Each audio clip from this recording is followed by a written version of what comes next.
Hello, let's make some nut milk. So you can make any type of nut milk, but today I'm doing almond.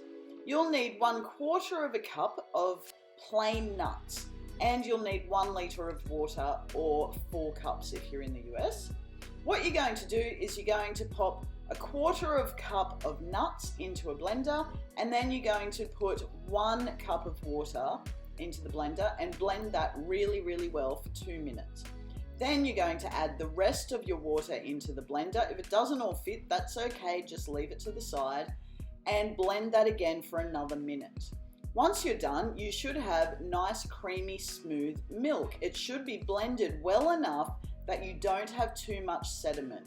If you leave this in your blender for a couple of minutes, the sediment will sit to the bottom and you can pour it out into your container and not get too much of the nut. Now I've got some tips and tricks for you. Use xanthan gum if you want to thicken your milk. You can get xanthan gum from the supermarket.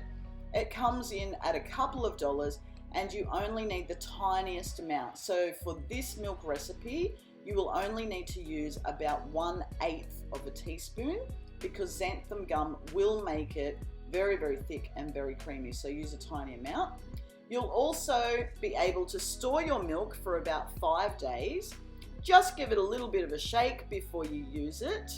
And if you want to make creamy milk, add some cashews. So what I normally do to keep the calorie count down and to save a bit of money, just do 1/4 cup, but make half of that almonds and half of that cashews.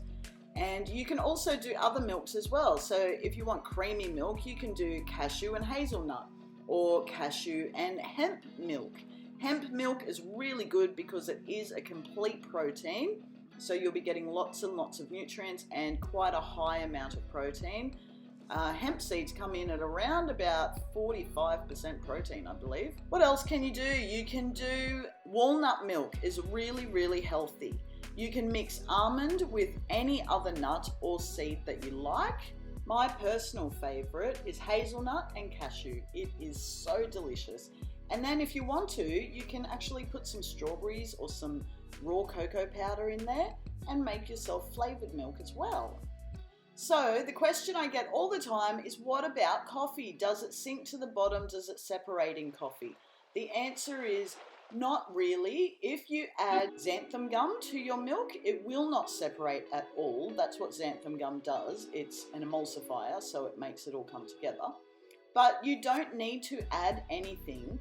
If you just give your coffee a good stir, it won't separate. You'll be fine. And all the benefits of making your own nut milk, it is so much faster, guys. It is so much healthier. There's no preservatives or additives. There's no added oil. There's no crap. It's just good whole foods. Really easy, really quick, really cheap. What more could we want? I hope this was helpful. Tell us in the comments which is your favorite nut milk, and we'll see you in the next video.